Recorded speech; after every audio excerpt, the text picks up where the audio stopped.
Welcome to the sit down. Joining me is Executive Director of Ballet Lubbock and my good friend, full disclosure, my good friend, Nick Dragga. Nick, thank you so much for being here. Thanks for having me. This is gonna be fun. Now we've talked on First Friday and other times, we've talked about having our own talk show. Right. And now we're here. I cannot believe you got funding for this. It's gonna be great. No, people love to hear from us, and especially you. Well, we are brilliant and so smart, and we're gonna solve all the world's problems. That's right. Yeah. So thank you so much for being here. Yeah. Now, in all seriousness, tell me a little bit about your background, sort of how you came to Ballet Lubbock, your sort of history in Lubbock. I know your father was a professor, and on that First Friday Art Trail, every once in a while, we get great stories about your dad. So just tell me a little bit about your background, how you came to Ballet Lubbock. Yeah, well, just dumb luck, really. Well, I was a band nerd, and I was going to be a doctor, and then discovered like band, and that changed my world, right, in middle school. So I was going to be a lawyer and discovered film. Oh, so well, I know how we work downwards. We're like, how little money can we make in these careers that we've chosen? And we start at like lawyer, doctor, and then we end up as nonprofit director. So I understand how that works. Yeah, it's key to success right there. Yeah. So I was at Texas Tech alum. I was a flute performance and music composition major as my undergrad. So I usually don't lead with that, but kind of like, I am not a dancer and don't play one on TV. I'm sure that got you a lot of dates in your single years. I will say that was a very flawed strategy because in seventh grade, Nick was like, well, all the girls are playing flute, so That's smart. Right. Yeah. It proved out to be less successful than I thought. Yeah. So, fine. So I was a music major, and that was, loved it. And it was great. I worked for the Lubbock Symphony for a year, and then sort of after undergrad did my master's in arts administration through Drexel University in Philadelphia. So kind of went to the whole other side of arts administration and just really kind of found a lot of I don't know. I found it really fulfilling being able to kind of be the person that helps kind of connect the dots. Sure. I sometimes describe it as like my whole job is just to break down barriers to let other people do their job. So, which when you turn that around, it's always my fault. So, but the buck stops here. Right, That's I guess, right. yeah. So, but a job opportunity came open at Ballet Lubbock. Now 9 years ago, so I've been there. Wow, 9 years. Yes, and for not being a dancer, that's like profound, right? And it's kind of my favorite story. When I first started at Ballet Lubbock, Yvonne, our artistic director, I studied real academic, I need to learn something about dance. Sure. So I thought I'll take a class, right? And Yvonne was very encouraging of that at the beginning of the class.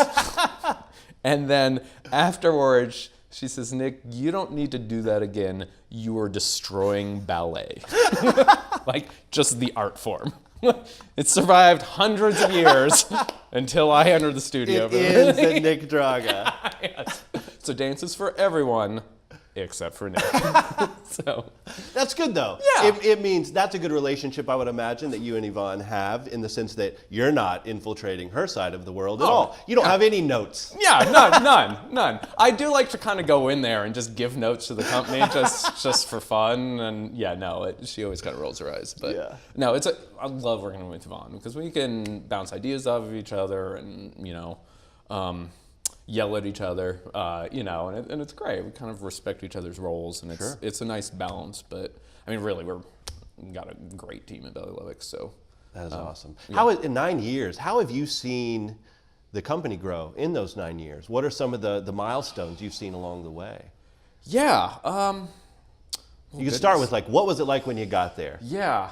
Well, it's funny because sometimes when people ask it, or they want to hear tripling of the budget, and how many students, and all that, which, I mean, we have certainly grown. Sure. But I think to me, the most significant thing, and this is kind of heady, and you're going to ask, okay, great, what does that mean? I would say this is kind of true for the arts nonprofits in general, right? I think there was a time that it was sort of arts for art's sake, right? Our mission of Ballet Lubbock was to teach ballet and put on ballet productions. Sure. And I think that's totally valid, 100% valid, but I think especially in today's climate, we as an organization have kind of made a commitment. Like I remember in 2012 we did this big strategic planning, and it was like, well, that's great. Do we want to do anything different and be a little bit insert ourselves more into like the larger conversation? So kind of the arts and arts and social justice and arts and whatever. So we kind of talk very much about how our greatest successes happen off the stage. Yeah. That it's sort of, these life lessons, if that's for the dancers, if it's for the students, if it's for me as the audience member, since I'm not allowed on stage, so, it's got to be. So I think the biggest change for Ballet Lubbock is, in the last kind of 9 years, is that shift of culture, that it's a little bit more than just the single dance class, or just a little bit more than just that 2 hours of the Nutcracker production. Yeah, so, absolutely. Yeah. No, that's good. Okay, all right, good. And you're about to take another leap, right? Yes. It's still growing. What are some of the, obviously one is the Buddy Holly Hall and your connection there. Yeah. But it's always a mouthful, Yeah, the Buddy Holly Hall. It's Buddy Holly Hall of Performing Arts and Sciences. Yes. And wait till you put our address on there. It's Ballet Lubbock at the Buddy Holly. Oh, yeah. So a lot of stuff. So Yeah. some really bright things. What can we look forward to? What's the outlook for Ballet Lubbock moving into the future? Yeah. Not only maybe the rest of this year, but next year and beyond. Yeah. Well, it's sort of the simple answer is we're doubling our space. So currently we have 12,000 square feet of studio space, which is great. We're very fortunate to have that building. But we kind of laugh because when they built that building, which was the first building Ballet Lubbock ever owned, the board minutes were like, "We will never outgrow this building. This building is forever." And then our school enrollment quintupled, and our staff doubled, and we're out of space. So I think, in the short answer, very immediate thing is we have more studio space. We're doubling our space. We have more offices. We have way more studios. I think a way more interesting thing is, and goes back to that same 2012 conversation, is we could have bought the lot directly next door and expanded where we're at, and it would have been cheaper, easier. We would have been done by now, and great. But it was sort of, well, if Ballet Lubbock wants to be a part of the cultural fabric of West Texas and add to the cultural vitality, then maybe we should be in the cultural arts district. So, sure. So that was the first conversation. It was like, okay, we need to move downtown and be closer to our partners. So closer to Luca, closer to CASP, cultural arts district, next door to the Arts Alliance and all that absolutely. stuff, right? Sure. And very much a part of another program that really didn't exist 10 years ago is just our outreach programming. So in transportation is, like, I take it for granted, but it's a huge barrier for a lot of people, and let's be down there. So that remove that barrier just a little bit. Yeah. I think the most exciting thing about Buddy Holly Hall, like just in general, is it's not just a performing arts hall. It's not just a stage. It's a beautiful world-class stage. World class, but it's got the partners that are going into it, and it's such a versatile building that, the ballet school's there, Lubbock ISD is going to be there, it's across the street from CASP and Luca, that we've got a lot of different entities in there, so I think the modes of delivering the arts are going to be a game changer. Absolutely. So to me, that's the most exciting thing, is that it provides the space, yes, but it provides the environment to make these collaborations, partnerships possible. Absolutely. And one thing you sort of hinted at there that I think is really interesting, and one thing we've already talked about on this show with the mayor, but I think is something we really want to look at, is, lifting the voice of those that have kind of been unheard of in Lubbock, unheard from in Lubbock, the east side, the north side. Those communities have been ultimately ignored for many, many years in a lot of different ways. You had talked about the ability to have transportation. Mm-hmm. If you're coming from the east side all the way down to where you guys were, that is a huge burden for many, many populations in those surrounding neighborhoods. Mm-hmm. What type of programs or engagement do you have with those communities within our own community? Sure. Well, of course, our ballet programs at our school. Yeah. So, certainly. I think when we meet people where they're at is sort of the most rewarding thing. So one of programs that it took so long to develop, yet it's so simple, so it's sort of like what took so long, but we partner with another nonprofit, Communities in Schools. Yes. And we provide free ballet instruction directly in the school in 10 elementary schools across 6 school districts. right now we're kind of at a capacity limit that we have a waiting list. We just don't have the instructors. Wow. Okay. So yeah, that's good. Yeah, it's great. It's great. So we're looking forward to kind of leaning into that and expanding that. Excellent. Because it's, and I mean, it's a two-way street. I say that. I mean, Sure. Like the best thing about like partnering with people is how they inform your own practices and your own work and enhance everything you do, right? Absolutely. So we're really excited to partner with different communities and different demographics. Yeah. And the location will be a great access to that. We're going both ways. Yes, yeah. So I think that's, well, I don't know, this is a little bit of a tangent, but you know, Lubbock being geographically isolated as it is sometimes a hindrance, but in many ways an asset, because if we want it, we got to build it. Yeah. And we can kind of do it our own way, and I think that's what Buddy Holly Hall has done. It's we can create something new, and this is Lubbock. It's not just the Lubbock version of. You know, this is Lubbock, and we're bringing all the people together and trying not to duplicate efforts. Like LASD doesn't need a performing arts center. Like Ballet Lubbock doesn't need to build their own like lobby and public bank restrooms across the street. We can just do it all in one kind of community living room is sort of the jargon word we say a lot. So no, that's good. Yeah. Living rooms, neighborhoods, that's our big identity point, is being a neighborhood, being a gathering place. And I think our role in arts, you know, is that, you know, and we obviously have a great platform because we can bring people like you on and talk about what you all are doing and really put a megaphone out there, because it's one thing, the efforts of reaching out and everything else can only go so far, but when you have a connecting point like us, it's the ability to get the word out and to talk about all those things really expands. So yeah, I mean, exactly. And we're kind of excited about like what can we create together.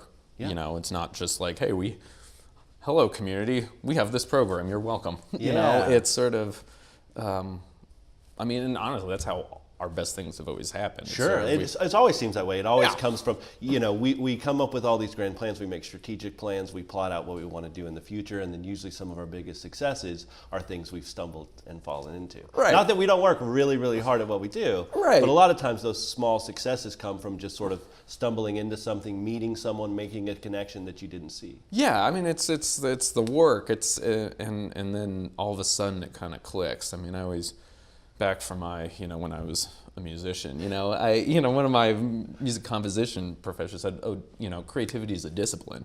And I take that lesson that you just gotta have to keep working. Decisions are made by those who show up. You just gotta be in the room. Absolutely. No, that's great. One thing you touched on that it's something that I'm very passionate about, and I think others in the arts community, in the nonprofit sector here in Lubbock, is the idea that I think Larry Simmons is who first kind of put me onto the idea and talked about it to me, is the idea that like we can't just go look at what Austin is doing and then like just imitate it here. Sure, that we can learn from everything that's going on around us, but I think people respond best to things that look and feel like Lubbock, but are new and exciting and interesting. And I think I've really felt, I've been here 7 years, and I think I've really felt our community grow. How have you just seen the larger arts community grow in the 9 years that you've been here longer than 9 years, but just in the 9 years that you've been like directly involved in the arts, how have you seen sort of that grow here just within the city? Well, I think it's exactly what Larry said. I think to me the most exciting thing is that it's, I mean, not only programs grown, First Friday's blown up and you know, and everybody's getting a little bit more stable, but it's this idea that we don't have to imitate something else, that we have evolved enough and done enough work, and that we're starting to really develop and celebrate the Lubbock art scene and Lubbock identity.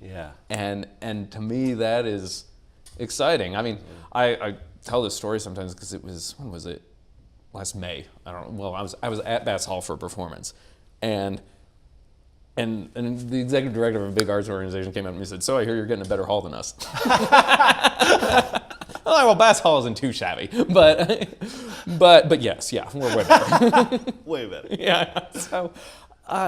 So I think that, and it's kind of snowballing. It's sort of this critical mass, but also sort of, because we're, again, isolated, that we have to build it ourselves and we got to work together. I mean, isn't it? I mean, I feel so fortunate that there isn't a lot of drama around or competing organizations. We can all get in the same room and say, let's do something cool. Yeah.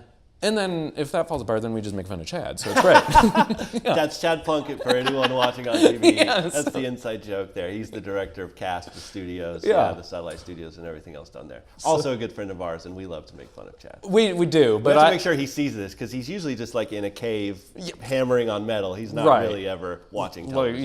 just like a dwarf. But of course, I have to be clear with Chad. Any good idea is just Chad's idea that I've just stolen. So, I mean, He is very brilliant. yeah, he is. Yeah. He doesn't get any credit mainly because I take it. So, And he wouldn't know what to do with it. he wouldn't know. Yeah, it's So he's fine. So this space, we've talked about the way it benefits the organization from sort of your role, but what is Yvonne excited about? How does this change productions, and what are some of the plans to utilize this new space, this new building, in those types of ways? Yeah.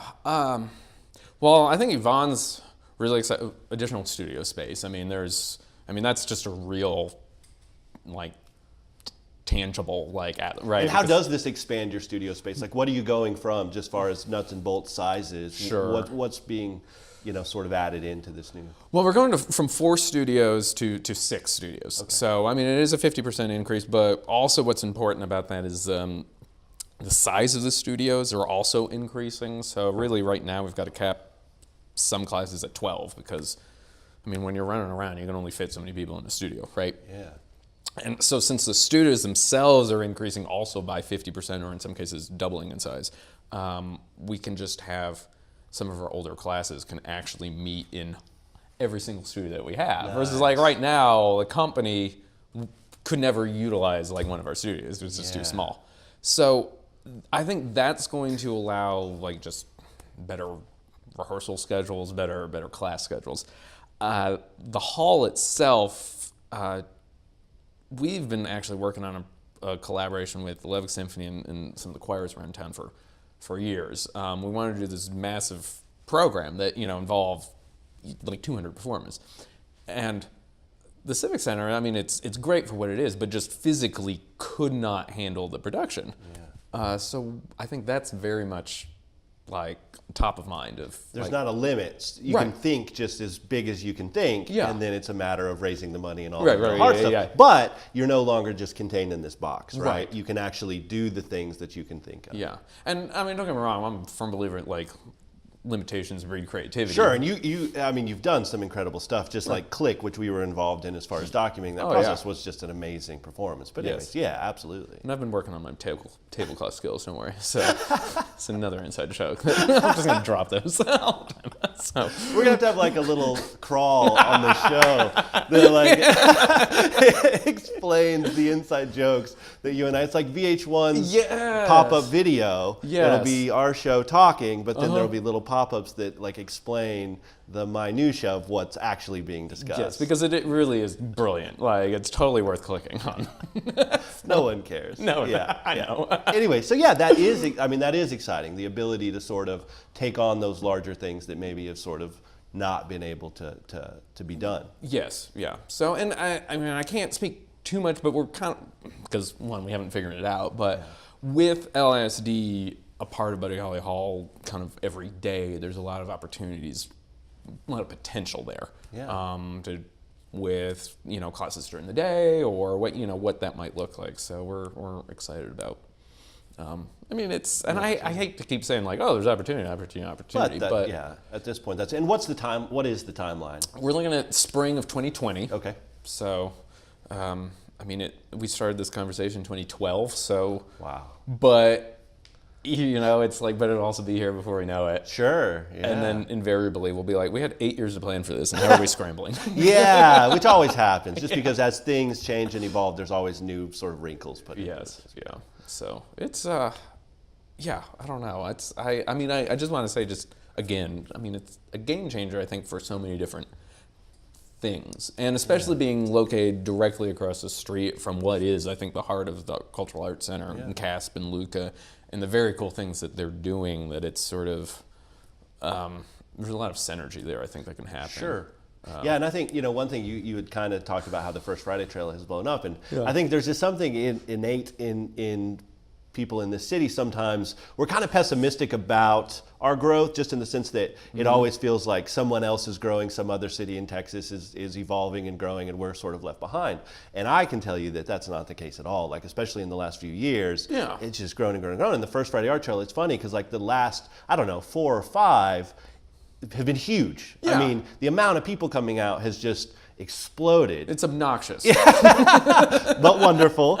And so, yeah, it's just grown and grown and grown. And I think there are a couple months where we're sitting there, and I've talked to other people on the trail too, and it's just like, well, we always like come up with some reason why it's exploded, and it never has to do with it being amazing. Right. And I think we're to the point where it's growing and blowing up because it's amazing. Yeah.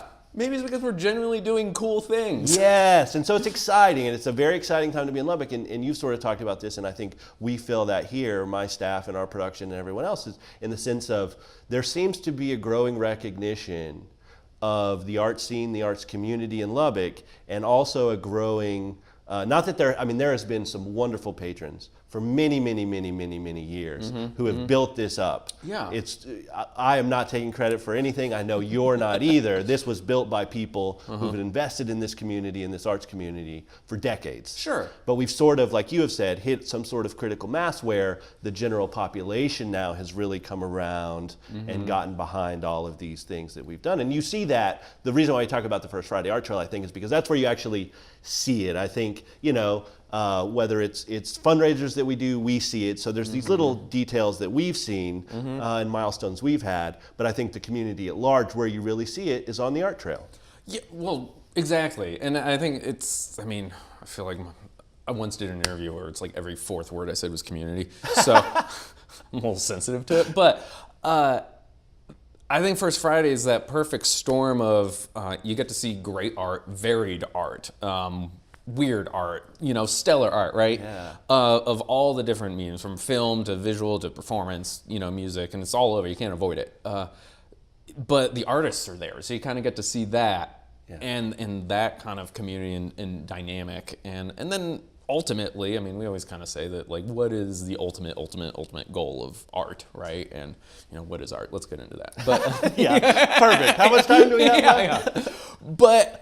And ultimately, it's sort of the community, and a lot of people say art, is a reflection of society. I kind of feel like we could take it, yes, and it also reveals society, Sure. and here it is. It's that perfect kind of mixture of all the things that are good that come from this. Yeah, absolutely. So, and you just said it there too, but like the artists, I think, in Lubbock are always very excited. Yeah. There's not a high society snobbery to the Right. Look at my art, peasants. Like, you go on the First Friday Art Trail, those artists are right there wanting you to engage with them and shake your hand and talk excitedly about what they're doing. And I think all of that is just growing and growing, and we're just seeing the fruits of many people's labor over many, many years. But it is exciting to see where we're at and to be involved in it. I feel just blessed and very lucky to be where I'm at, when I'm at, and be in Lubbock at this time. There are times when people are like, oh, do you have plans to like move on to a bigger market or anything like that? And it's no, it's good, because I've kind of slandered your name outside of Lubbock. I know you have. have. No way you can get another job. I know you have. No, and you just hear from people, and my response is always like, why would you leave, the growing, expanding, there's places that are already established, and going there, you feel like you fall into a rhythm of what's already been done and already doing. And I just feel so positive and optimistic about what's going on in this community and where it's headed that I just kind of want to see where it goes. Well, exactly. It's fun to be part of building it, and take this in the positive way, but because everyone's so thirsty for it, you can kind of do whatever you want, right? Yeah. And in some cases, like at least with us, it's like, well, we've kind of got a roadmap. Sure. So we can kind of look at what some other places have done and then adapt it. And that is not to say we're doing our we're mimicking, but we can take some learned lessons. Absolutely. But yeah, I think it's way more fun to build than maintain the status quo. Absolutely. No, that's wonderful. Okay, we are running out of time, so this okay. is the time where I let my guest, if you have anything you need to plug, if there's a production coming up, if there's like full disclosure to the audience, this is plug time. But if there's, okay, plug time. But if there's something that's going on at Ballet Lubbock that you want to talk about, tell us what's happening. Well, right now we are in like school enrollment for the fall year. So we started age walking, 18 months. We got a class for you, all the way through adult. So if no experience, no matter your age, we got a class for you. Unless your name's Nick Dragga, in case you don't apply. Yeah. But that's kind of what we're doing right now. And excellent. So it's that time of the year, and then of course the Nutcracker will be here. And if you ever see Nick around the Nutcracker, he looks like a man who needs a nap. He needs a nap. It's like the best time of the year. I know, you're very excited, but it's a lot of work. I know that there's a lot that goes into that production, and the Nutcracker is a great sort of that's sort of a community gathering. I mean. Going to the different things that you put on, the Nutcracker is always where you see the most diverse audience. Oh yeah, just taking it in because it's such a celebrated thing and it's that time of year. And so I know love the Nutcracker, but you always look very tired. Well, it's just because we're having so much fun. That's right. It's great. It's wonderful. Yeah. All right. Well, thank you so much for being here. We appreciate it, folks. For more episodes, go to kttz.org. Search The Sit Down. And Nick, thank you so much. I told you we'd fill this time easy. Easy. So, that was great. When's the real show start? Thank you so much for being here.